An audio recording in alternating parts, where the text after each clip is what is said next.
C'est un plaisir de vous retrouver sur la RTG. Au sommaire de ce journal, notre terre, notre futur. C'est sur ce thème que se tiennent les travaux de la COP16. Cette année, c'est Riyad qui accueille les délégations des pays et organisations. Au cœur des débats, trouver des moyens pour freiner la dégradation des terres.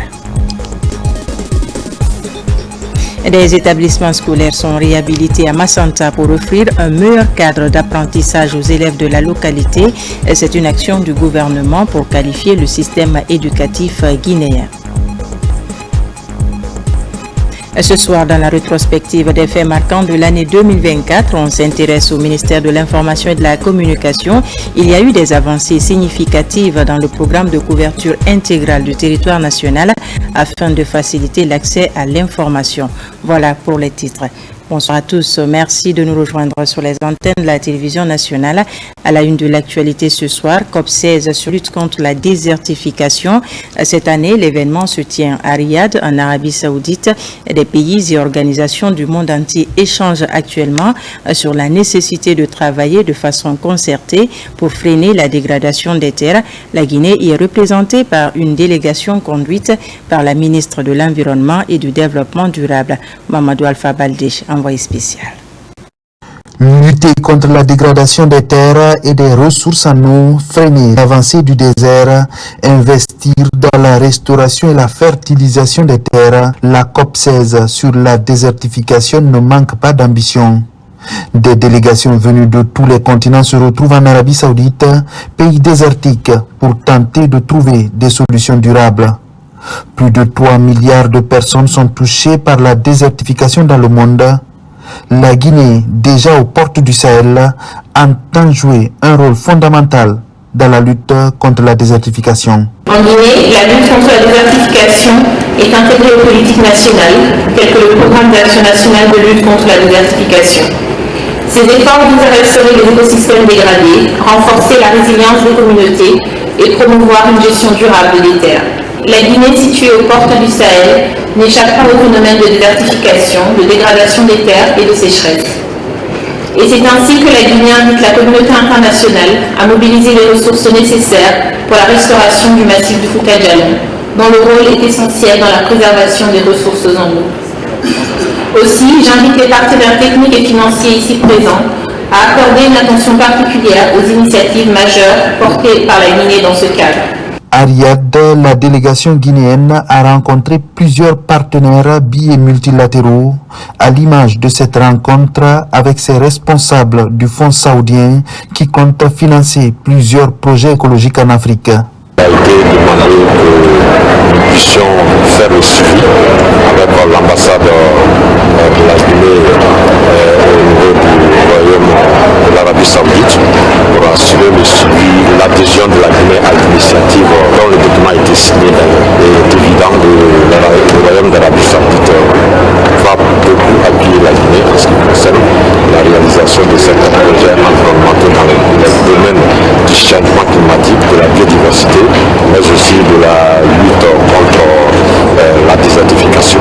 La ministre de l'Environnement et du Développement durable de la Guinée a aussi participé à plusieurs sessions de travail où elle a porté la voix et les positions de son pays pour plus d'investissements dans la lutte contre la dégradation des terres qui touche déjà plus de 40% de la planète. À Kankan et à Mandiana, des chantiers de désenclavement sont officiellement lancés. L'enjeu est de soulager les producteurs souvent confrontés à des contraintes de mobilité et des travaux d'entretien périodiques des pistes rurales sont aussi envisagés pour la mise en œuvre de la politique de maintenance préventive. Reportage Fodé Kamara. À Kankan, dans la sous-préfecture de Baté-Nafagui, pour faciliter l'accès aux zones de production, une piste rurale de 20 km sera reconstruite. Ce chantier de désenclavement est une réponse au cri du cœur des producteurs de cette localité à vocation agro-pastorale. D'ores et déjà, la question des entretiens périodiques est l'une des priorités de la Direction nationale du génie rural. Nous, en tant que maîtres d'ouvrage, nous allons suivre ces entretiens-là avec la communauté parce qu'aujourd'hui, on est en train de travailler sur un système que nous appelons les CVEP, Comités Villageois d'entretien des pistes. Donc, les CVEP seront formés non seulement pour entretenir les pistes, mais aussi les ouvrages aussi, afin que ces investissements qui sont réalisés perdurent. De Cancan, direction Mandiana, pour la pose de la première pierre des travaux de construction d'un pont à Bankoumana, dans la commune rurale de Kignéran. Avant l'arrivée de ce pont, beaucoup de personnes se sont noyées dans le fleuve là. On ne peut même pas connaître le nombre exact. Parce que chaque année, ça tue des gens ici. Avec un délai d'exécution de 6 mois, la réalisation de ce pont va faciliter les échanges entre les sous-préfectures de Kignéran et Balandougouba, de grandes zones de production avec des paysans disposant d'une plaine de plus de 1000 hectares. Aujourd'hui, nous sommes là parce qu'il y a 6 mois, on était passé.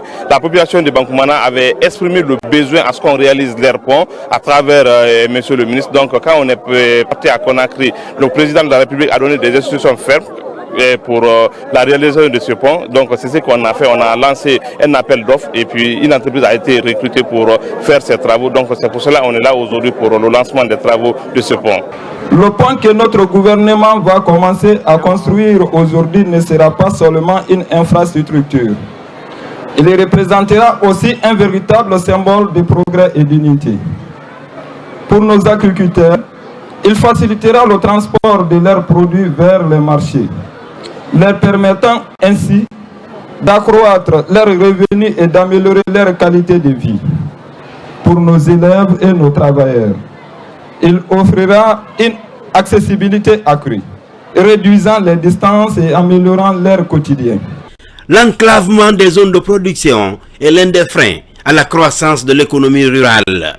La réhabilitation des pistes et la construction des ouvrages de franchissement figurent en première ligne des requêtes des producteurs de l'arrière-pays. On prend maintenant la direction de Massanta où le gouvernement vient de réhabiliter plusieurs infrastructures scolaires dont l'école primaire Zézé Bokoni en toile de fond, créer un meilleur cadre d'apprentissage aux élèves en milieu rural et périurbain. Mais pendant ce temps, certaines écoles souffrent du manque de rénovation et d'enseignement. Moussa Komara pour les explications. C'est l'une des plus vieilles écoles primaires de Massanta. Zézé Bokoni, créée en 1958, n'avait jamais été rénovée. Mais grâce au président de la République, elle fait peau neuve. Les conditions difficiles d'apprentissage des enfants et des enseignants sont au passé. Je remercie le président de la République, son excellence le général des corps d'armée, Mamadi Doumbouya, chef suprême des armées, et par rapport à l'appui qu'il a apporté à notre école parmi tant au sein de notre préfecture.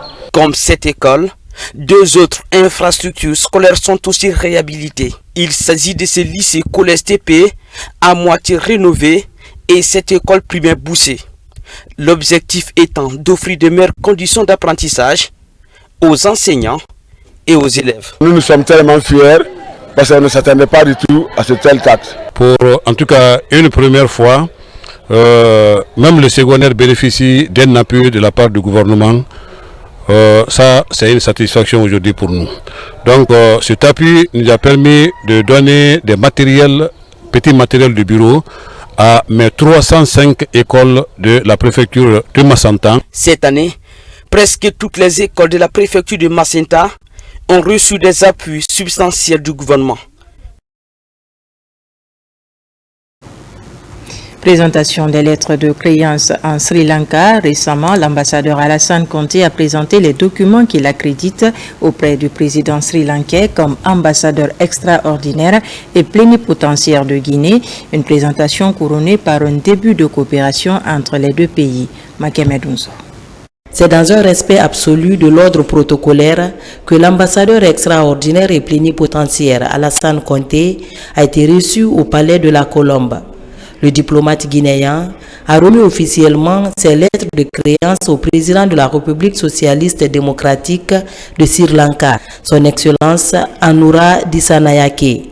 L'ambassadeur Conté a profité de l'occasion pour transmettre au chef d'État sri-lankais les salutations et félicitations du président général Mamadi Doumbouya suite à sa brillante élection du 21 septembre passé à la magistrature suprême de son pays.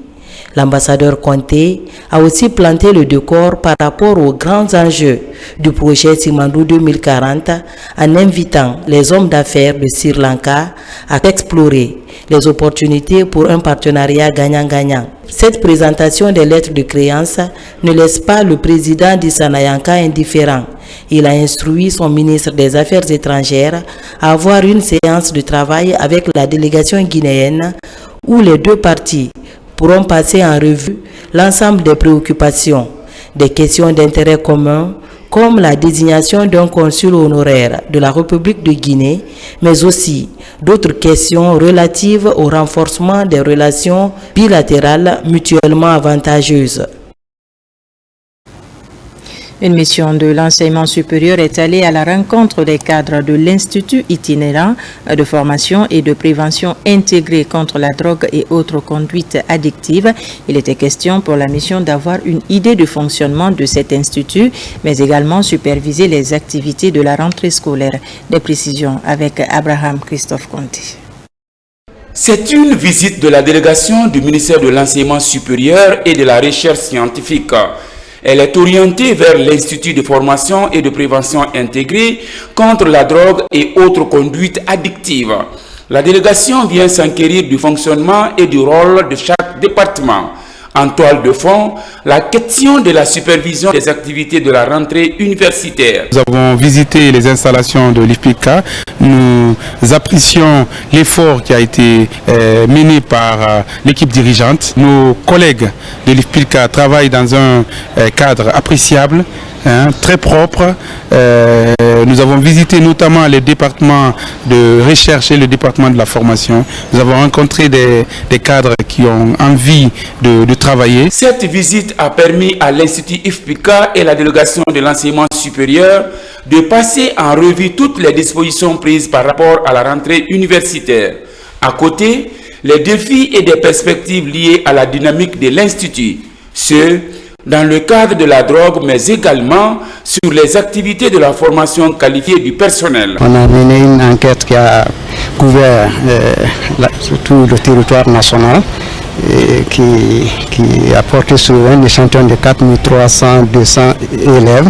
Donc nous projetons aussi de voir aussi au niveau du supérieur, de l'enseignement supérieur, les étudiants, la consommation. Donc on a pas mal de projets de collecte de données, puisqu'il faut avoir une base de données sur la drogue. Ça a été une opportunité de discuter de tout ce que l'Institut a comme défi et a comme perspective. Et à ce niveau, le directeur général de l'enseignement supérieur nous a rassurés et qu'il est à notre disposition et que le ministère fera tout pour mettre à notre disposition toutes les solutions qui nous permettront vraiment d'atteindre nos objectifs. Avec l'équipe dirigeante de l'Institut IFPICA et la délégation de l'enseignement supérieur, les échanges ont été orientés sur la question de la supervision de la rentrée universitaire.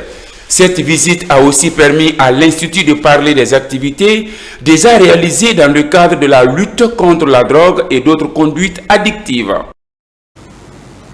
À présent, notre rubrique rétrospective 2024, gros plan ce soir sur le département de l'information et de la communication.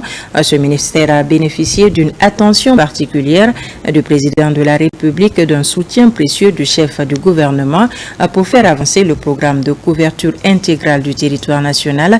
De nombreux sites de diffusion ont ainsi été réactivés pour faciliter l'accès à l'information dans la Guinée profonde, conformément à la feuille de route du ministre Fana Souma, qui s'est beaucoup investi sur le terrain cette année. Le commentaire est signé Tierno Ousmane Diallo. L'année 2024 a marqué un tournant dans la volonté du chef de l'État, général Mamadi Doumbouya, à faciliter l'accès à l'information à travers tout le pays par les médias publics. À partir du mois de mars notamment, sous le leadership du ministre Fana Souman, une vaste opération de réhabilitation des sites de diffusion est lancée. Au bout de quelques mois, les sites de diffusion de Farana, Zérékoré, Kankan, India, Boulbiné, Labéi, Mandiana, Sigiri, Kouroussa et Télémélé ont été dotés d'émetteurs radio et FM. Dans la plupart de ces préfectures, cela faisait 10 ans que les populations ne recevaient pas les programmes de la radio et de la télévision nationale.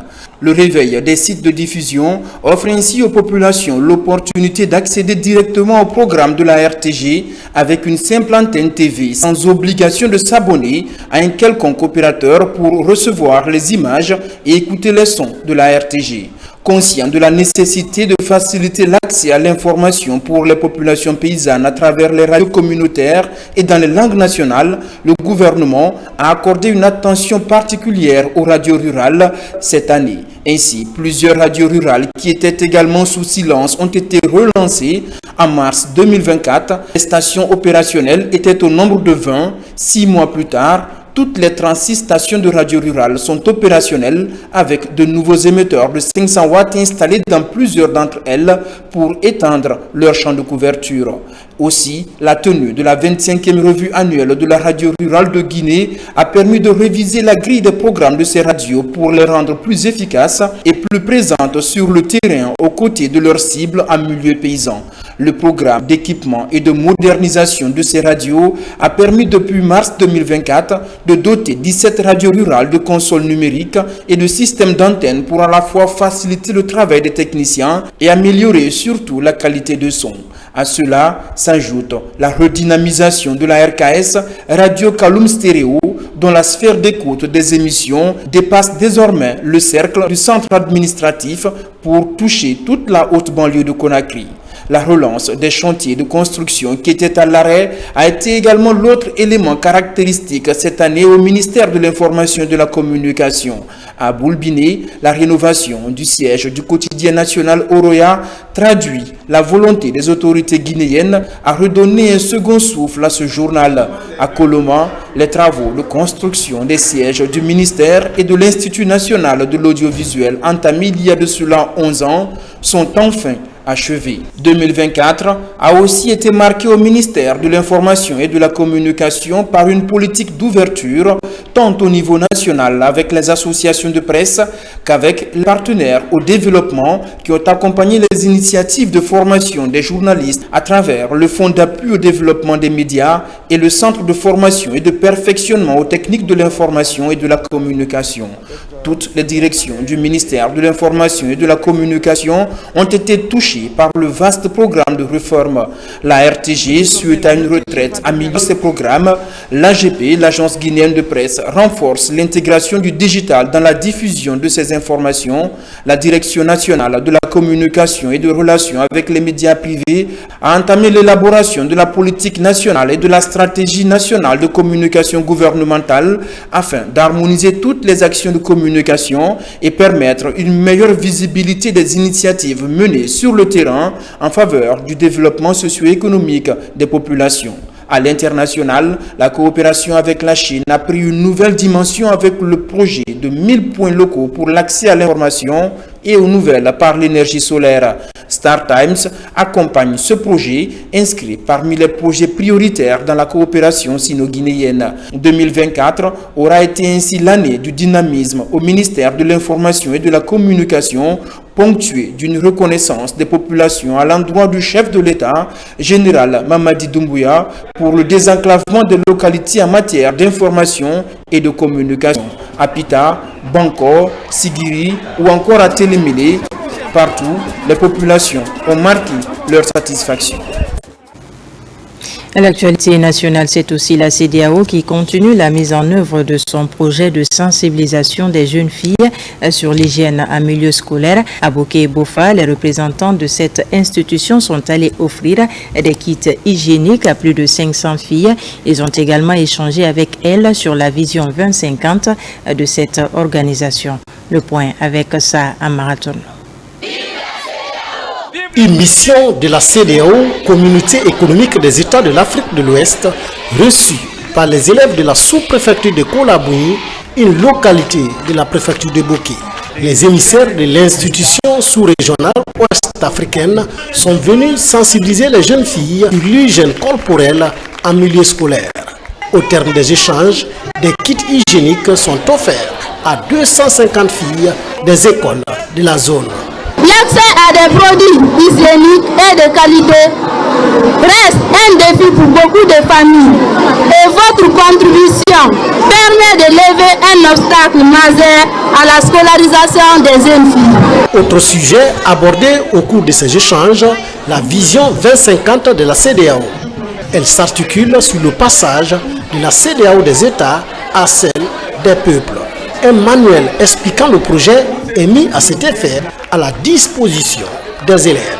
L'objectif de ce projet est de donner un peu de visibilité à notre institution régionale, raison pour laquelle la représentation résidente de la CEDEAO a réalisé une brochure qui contient certaines informations élémentaires pouvant permettre aux jeunes de prendre connaissance de la CEDEAO. À l'image de Kolabouyi, 250 filles des écoles de Bofa ont également bénéficié des kits hygiéniques de la CEDEAO. Le soin d'abord, un nouveau slogan au cœur de la célébration de la Journée mondiale de lutte contre la corruption. Après avoir sillonné plusieurs formations sanitaires du pays, les cadres de l'Agence nationale de lutte contre la corruption et la promotion de la bonne gouvernance ont également visité l'hôpital préfectoral de Kouroussa pour échanger avec le personnel soignant le sens de la campagne de sensibilisation, lutter efficacement contre toute forme de fraude. Diamokaba. Dans la cité de Kamaralaï, l'Agence nationale de lutte contre la corruption pose ses tentes à l'hôpital préfectoral. La grande campagne de sensibilisation est lancée pour lutter contre toute forme de fraude. Pour ces professionnels, a priori, la stratégie est de prêter une oreille attentive pour cerner les enjeux de ce combat de la transition. Des conduites à adopter sont livrées. En prélude à la journée mondiale de lutte contre la corruption, nous, au lieu de prendre une seule journée, le 9, nous avons carrément pris une semaine consacrée à une campagne de sensibilisation et d'information à la notion de lutte contre ce fléau qui endie tous les efforts, qui annule tous les efforts de développement économique et social de notre pays. Donc nous avons fait Kindia, Mamou, Farana, Dabola. Aujourd'hui, nous sommes à Kouroussa. Nous avons trouvé que le lecteur et autour de lui, tout le personnel médical ont pris de très bonnes dispositions dans l'amélioration de la gouvernance de l'hôpital préfectoral de Kouroussa. L'éthique et la déontologie de la médecine au cœur des échanges pour favoriser la transparence et l'intégrité. Le cadre juridique est également débattu pour changer les mentalités dans le registre de la lutte contre la corruption. L'un des principes sacro-saints de la gestion aujourd'hui des biens publics doit être basé sur la gestion transparente. Doit être aussi basé de la bonne collaboration tout en s'inscrivant dans la dynamique de cette refondation aujourd'hui de l'État. La campagne annonce les couleurs de la célébration de la Journée internationale de lutte contre la corruption. Restaurer la confiance entre patients et personnel soignant est une préoccupation universelle pour une société juste et équitable. Formation et orientation à Farana des équipes d'audience foraine du programme national de recensement administratif à vocation d'état civil. Objectif, élaborer un planning opérationnel et harmoniser les interprétations des dispositions législatives et réglementaires qui régissent les audiences foraines administratives. Sur place, on retrouve nos correspondants Ibrahima Oulim-Fofana, Silatiko. L'une des priorités du CNRD dans la refondation de l'État est la réforme et la modernisation du système de l'état civil et de l'identification des personnes physiques. Pour y arriver, le programme national de recensement administratif à vocation d'état civil PNRAVEC a été créé et le département en charge, l'administration du territoire, collabore avec celui de la justice. Je remercie très sincèrement Monsieur le ministre de l'administration du territoire et de la décentralisation, président du comité de pilotage du PNRAVEC, pour avoir pris l'initiative de matérialiser cette grande vision de son Excellence, Monsieur le Président de la République, qui consiste à attribuer une identité juridique et numérique à tous les Guinéens. C'est surtout l'orientation des magistrats ainsi que des officiers d'état civil sur le programme national de recensement administratif d'allocation d'état civil, précisément les audiences foraines. Donc ça permet de parler ici à chaque acteur des rôles et responsabilités. Ce présent atelier précède les audiences foraines qui débuteront le 15 décembre. Durant cette rencontre de 2 jours, acteurs d'état civil et magistrats sont édifiés sur leur rôle dans le processus. C'est sur place qu'un requérant doit venir. Il est déjà identifié avec une première équipe qui est sur dans les quartiers et dans les secteurs, avec le chef secteur qui doit signer la fiche d'identification. Le chef de quartier remonte ça aux équipes de la session d'audience foraine là et qui doit statuer sur ça. La présence des magistrats est indispensable du début à la fin parce que par-delà tout, c'est eux qui certifient, qui établissent, qui feront l'enregistrement pour que les actes soient réputés authentiques et conformes à la législation. Les audiences foraines qui se dérouleront sur toute l'étendue du territoire national ont une durée d'1 mois. Les magistrats, présidents et procureurs, les greffiers et les officiers délégués d'état civil vont se rendre directement devant les justiciables dans les chefs-lieux des communes urbaines et des communes rurales pour délivrer des jugements supplétifs aux concernés. La prévention des conflits, une priorité pour le système des Nations Unies. À la baie et Mamou, des acteurs sont réunis autour de la question, une initiative du système des Nations Unies. Abdoulaye Diallo commente les images de Sarafdine Diallo. La prévention des conflits, une des priorités du système des Nations Unies. C'est une des raisons de la tenue de cette rencontre sur la cartographie et l'analyse des conflits pour la consolidation de la paix en Guinée. Elle regroupe des acteurs de la société civile, des partis politiques, des religieux, des agents des forces de défense et de sécurité et des cadres de l'administration publique venus des régions de la baie et de Mamou. Nous, en tant que système des Nations Unies, on a juste créé un cadre qui permet à tous les acteurs du Moyen Guinée de eux-mêmes identifier tous les défis qui menacent la paix dans la région et les défis qui entravent la réalisation des objectifs de développement durable.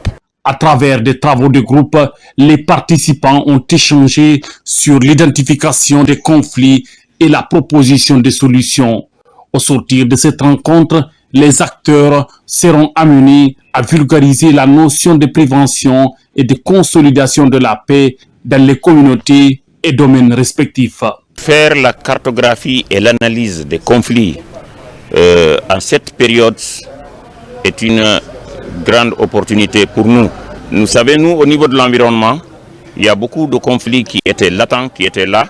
C'est à cette occasion qu'on profite pour les mettre à nu pour que ça puisse gérer de façon préventive.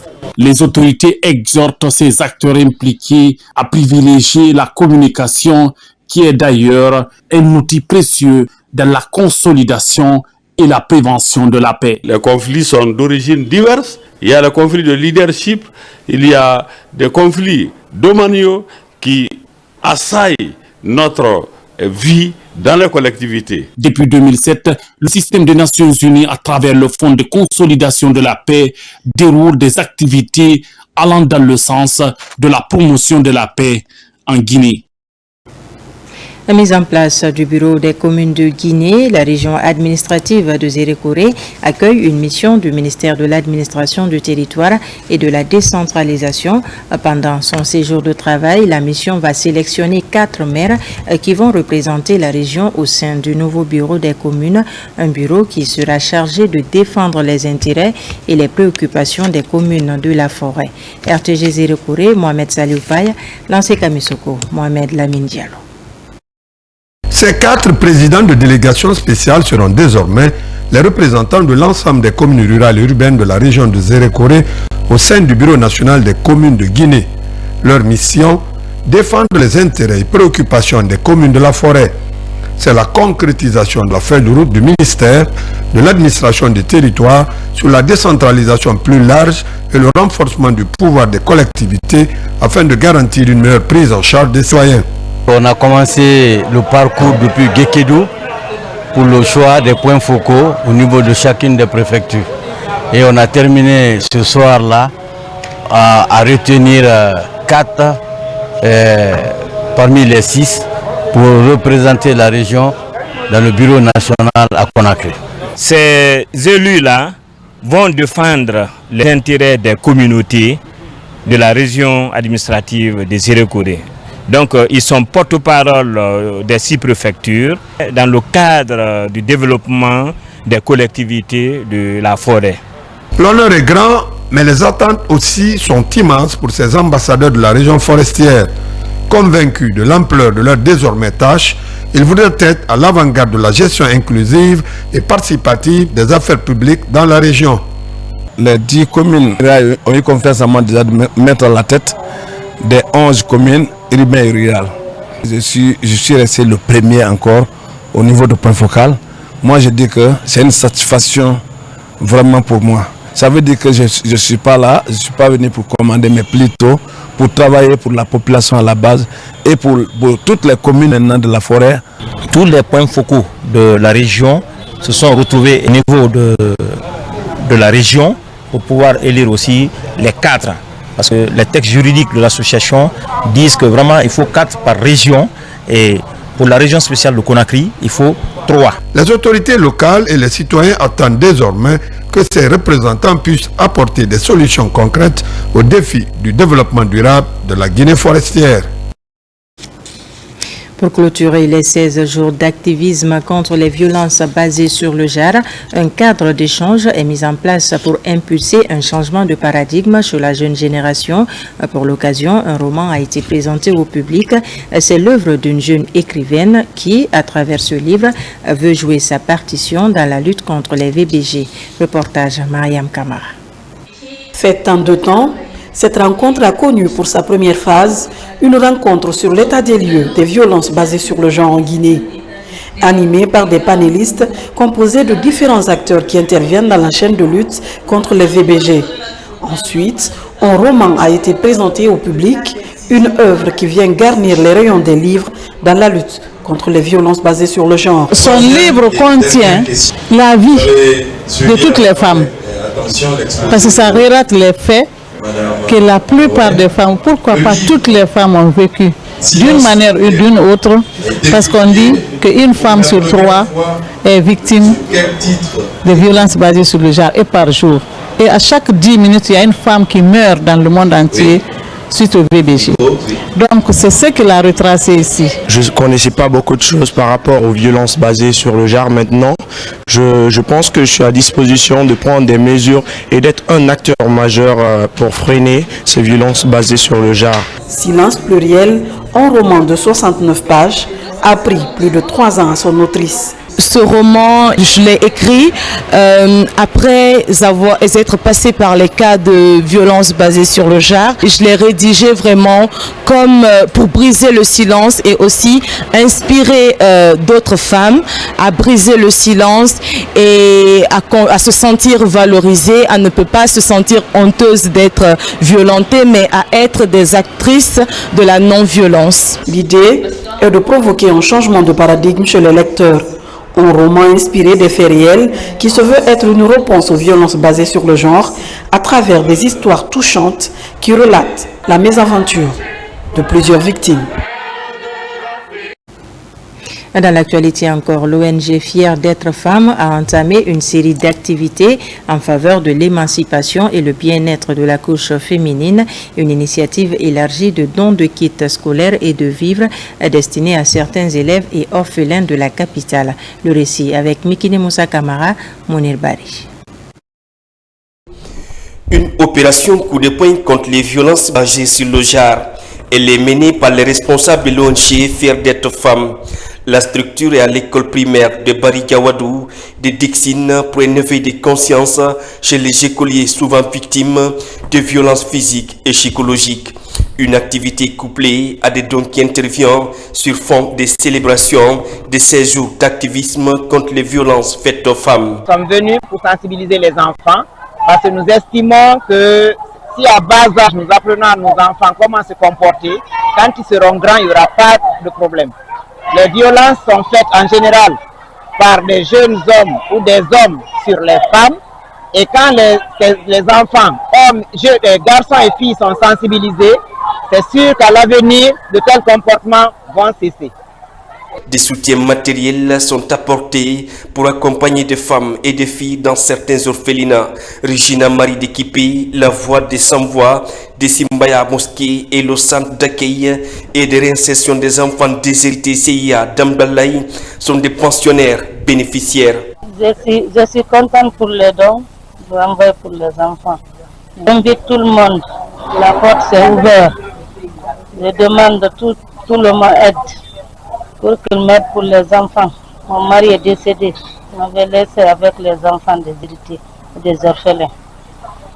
Des femmes du secteur informel comme celle du marché Tanéné de Conakry sont orientées sur les notions de lutte contre les violences faites aux femmes et aux filles.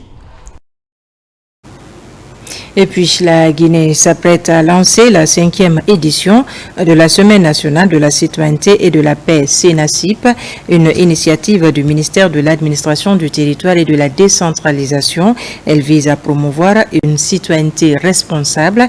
L'initiative va durer du 11 décembre au 17 décembre 2024.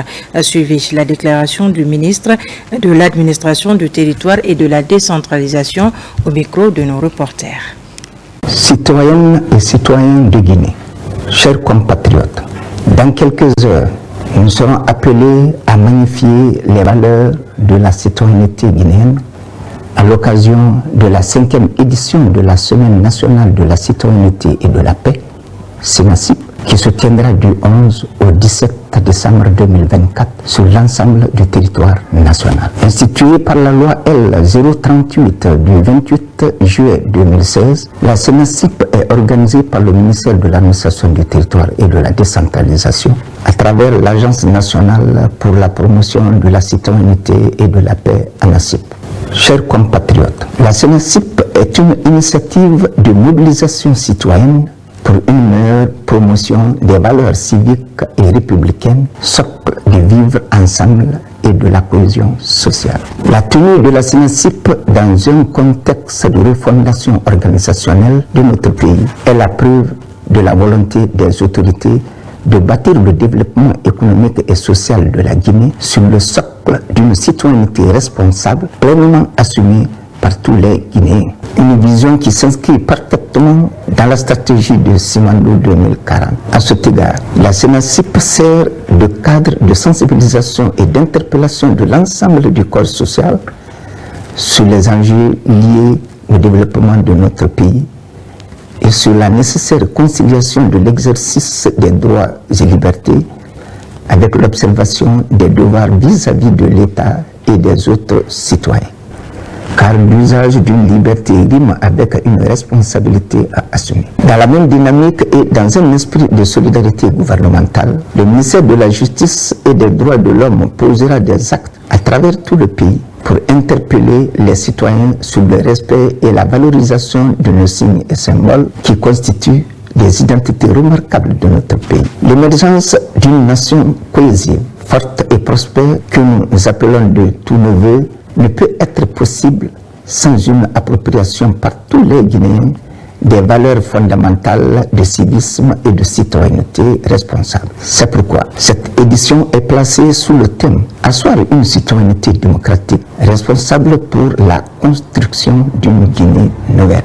Chers compatriotes, l'objectif visé à travers ce thème est d'amener les populations à prendre conscience de leur nécessaire contribution au processus de développement économique et social engagé par les autorités. La Semaine nationale de la citoyenneté et de la paix est placée sous le haut patronage de son Excellence Monsieur le Président de la République, le général d'armée Mamadi Doumbouya, chef de l'État, chef suprême des armées. Cette année, l'accent est mis sur la formation des jeunes, sur la prévention et la lutte contre les discours de haine. C'est une manière d'apporter des réponses appropriées à la problématique de l'engagement citoyen des jeunes dans la prévention des conflits et le renforcement de la cohésion nationale. Vive le patriotisme pour que vive la Guinée unie et prospère. Je vous remercie. On termine par le Festival international du Djembé, aussi marqué par des panels autour de la table des acteurs du monde culturel pour une série de formations. Elle porte sur les droits d'auteur et la création de contenu organisé à l'intention des journalistes culturels et des outils pour qualifier le secteur afin de permettre aux acteurs de mieux produire et tirer profit de leurs œuvres. Ousmane Ba, Mamadou Djoumaba. En marge de la célébration du Festival international du Djembé, des panels sont organisés en faveur des acteurs du monde culturel. Une série de formations pour mieux promouvoir le secteur et apporter de la valeur ajoutée. La première session porte sur les droits d'auteur permettant aux acteurs de mieux produire et d'en tirer meilleur profit. Outiller les professionnels du secteur pour créer de la richesse à travers la monétisation de la musique par exemple. Ces professionnels-là du droit d'auteur, effectivement, ils restent à construire des structures, des sociétés qui vont créer de la richesse à partir du droit d'auteur. Et c'est pour ça que j'ai notamment présenté tout à l'heure ce métier d'éditeur de musique, qui est un corps, je veux dire, intermédiaire entre les créateurs et les pouvoirs publics et ceux qui effectivement vont monétiser la musique. Donc là on parle des plateformes notamment, on parle des médias, etc., etc. La seconde session porte sur la création de contenu organisé à l'intention des journalistes culturels. C'est pour permettre à ces derniers de mieux défendre les artistes et promouvoir leurs œuvres. Une initiative du ministère en charge de la culture à travers le Fonds de développement des arts et de la culture, FODAC. On se dit qu'à la sortie de cette formation, certainement, ils seront mieux outillés pour non seulement, je veux parler des journalistes, pour pouvoir créer des contenus afin de pouvoir mieux vendre la culture guinéenne, parce que c'est important, c'est pas seulement venir couvrir un événement, mais il faut couvrir de sorte que lorsque vous diffusez, que ça puisse apporter, qu'il y ait une plus-value au niveau de l'artiste. Mais également les acteurs culturels qui sont aussi là, les managers vont certainement pouvoir mieux défendre les intérêts de leurs artistes. Nous avons eu au total 25 hommes de culture, des journalistes, des médias privés, des médias publics qui sont venus prendre part à cette formation qui a démarré depuis le 4 et qui s'est clôturée aujourd'hui. Le panel a mobilisé plusieurs acteurs guinéens et étrangers, tels que Aziz Dieng de l'Organisation mondiale de la propriété intellectuelle et l'artiste sénégalais Didier Awadi. Tous venus pour partager leurs expériences avec leurs frères guinéens. Voilà qui met fin à ce journal. Merci de nous avoir reçus chez vous. L'actualité se poursuit sur notre site le www.rtgguinée.info. On se retrouve très prochainement pour de nouvelles informations de la Guinée, notre paradis, terre de richesse et d'innovation.